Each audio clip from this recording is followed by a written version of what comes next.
Obito Uchiha এটা শুধু একটা নাম নয়, এর পেছনে লুকিয়ে আছে একজন অসহায় প্রেমিকের আর্তনাদ, যাকে পৃথিবী কোনোদিন বুঝতেই পারেনি।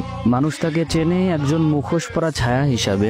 তারা বলে ও ছিল এক ভিলেন, একটা বিপদ, একটা যুদ্ধের কারণ, কিন্তু কেউ কখনো জানতে চায়নি ও কেন এমন হলো। ওবিটোর ভেতরে ছিল এক স্বপ্ন, একটা খুব সাধারণ স্বপ্ন, ভালোবাসা পাওয়ার, হোকাগে হওয়ার, বন্ধুদের রক্ষা করার। কিন্তু ভাগ্য তার কাছে কখনো ন্যায্য ছিল না। একদিন সে দেখলো যাকে সে সবচেয়ে বেশি ভালোবাসতো সে তার চোখের সামনে মারা যাচ্ছে, তাও তারই বন্ধুর হাতে। ঠিক সেই মুহূর্তেই ওবিটো মরে গিয়েছিল। দেহটা বেঁচে ছিল, কিন্তু তার হৃদয়টা ছিন্ন ভিন্ন হয়ে গিয়েছিল। তারপর থেকেই সে নিজের উপরে একটা মুখোশ চাপায়, একটা ছায়া হয়ে যায়, শুধু প্রতিশোধ নিতে নয়, পৃথিবীকে এমন এক ঘুমে ফেলে দিতে যেখানে কেউ আর কখনো ব্যথা পাবে না। কিন্তু এটা ছিল এক ভুল সিদ্ধান্ত, কিন্তু সেই ভুলটার মাঝেও লুকিয়েছিল একটা পবিত্র ভালোবাসা। ওবিটো উচিহা আমাদেরকে শিখিয়ে যায় কেউ ভিলেন হয়ে জন্মায় না, কেউ বারবার ভেঙে যেতে যেতে একদিন ভিলেন হয়ে যায়। সে আমাদেরকে শিখিয়ে গিয়েছে ভালোবাসা যখন অবহেলায় হারিয়ে যায় তখন মানুষ শুধু ঘৃণাতেই বাঁচতে শিখে।